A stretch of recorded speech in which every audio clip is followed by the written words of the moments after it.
So first of all, let's talk about the point estimate for a population standard deviation, since that's what we're trying to estimate in this section. The sample standard deviation, S, is the best point estimate for the population standard deviation, sigma. The chi-square distribution is what we're going to use when we're estimating a population standard deviation. If a simple random sample of size n is obtained from a normally distributed population with mean mu and standard deviation sigma, then chi-squared equals n minus 1 times s squared divided by sigma squared. So in this situation, the chi-squared right here is our statistic that comes from our sample. And this has a chi-squared distribution with n minus 1 degrees of freedom. Now the chi-squared distribution looks different than the other distributions we've dealt with. For one thing, it's not symmetric. The normal distribution and the t-distribution both were symmetric on either side of the mean, but the chi-square distribution is not. In fact, it's skewed to the right. Now the shape of the distribution depends on the number of degrees of freedom, just like the t-distribution did. So here are some pictures of different chi-square distributions for different values of n. So the blue one right here is with only 2 degrees of freedom. The red one is with 5 degrees of freedom. The orange one is with 10. The green one is with 15. And the purple one is with 30. So you can see that as the degrees of freedom gets bigger, the chi-square distribution gets closer to being symmetric, and it also sort of moves over to the right.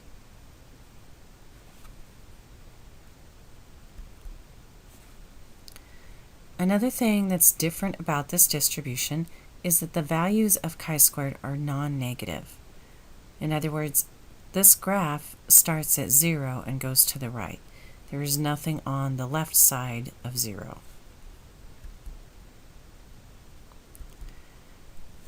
This is going to make things a little bit different when we try to find critical values from this distribution.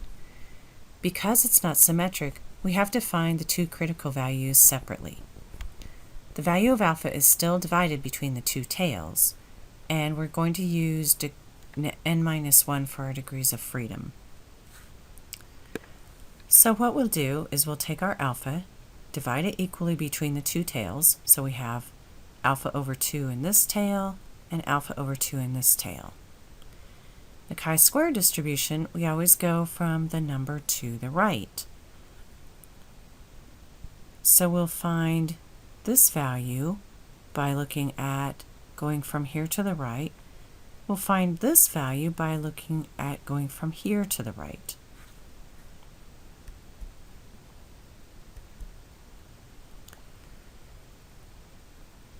So here's an example of finding critical values. We want to find critical values for a 95% confidence level and a sample size of 19. And again, right now, since we're doing confidence intervals, we're actually looking at the middle 95% of the distribution.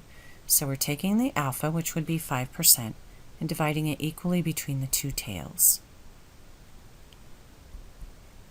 So alpha over 2 is 0.025.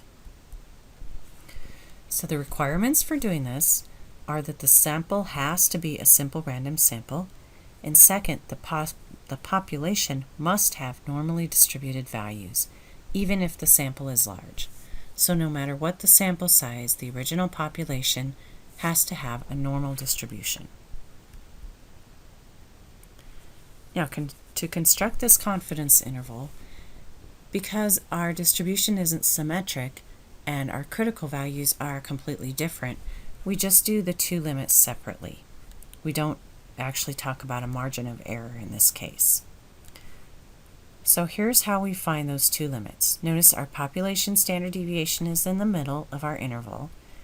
So our lower bound is the square root of n minus 1 times s squared over our critical value that was on the right. So this is our critical value for alpha over 2. Our upper bound is the same thing, only the critical value is the one that came from the left. So that's the 1 minus alpha over 2 critical value. One thing that's a little confusing here is that chi-squared automatically has this exponent of 2, but that doesn't mean that we're squaring anything. This whole symbol right here and the whole symbol right here are just the critical values that we find from that table. The only thing that we're squaring in this formula is the s, here and here.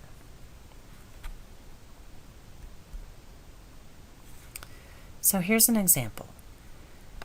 The proper operation of typical home appliances requires voltage levels that don't vary much. Listed below are 10 voltage levels recorded in a home on 10 different days. These 10 values have a standard deviation of s equals 0.15. So this is our sample standard deviation.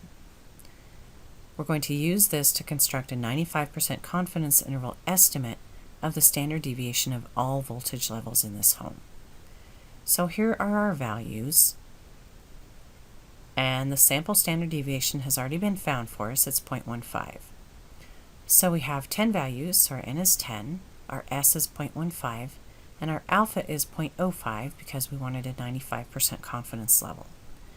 So to find our critical values, we're going to look in the table using 9 degrees of freedom under alpha over 2 equals 0.025 and 1 minus alpha over 2, which equals 0.975.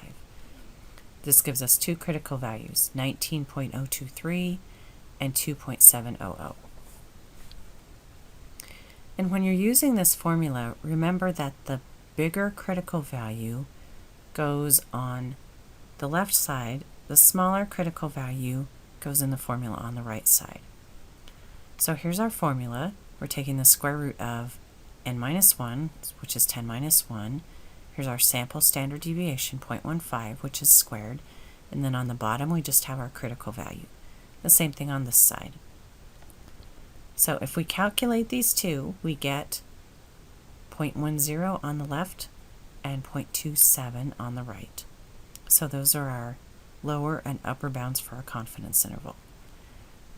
The interpretation for this would be that we are 95% confident that the true population standard deviation, sigma, is between 0.10 volts and 0.27 volts.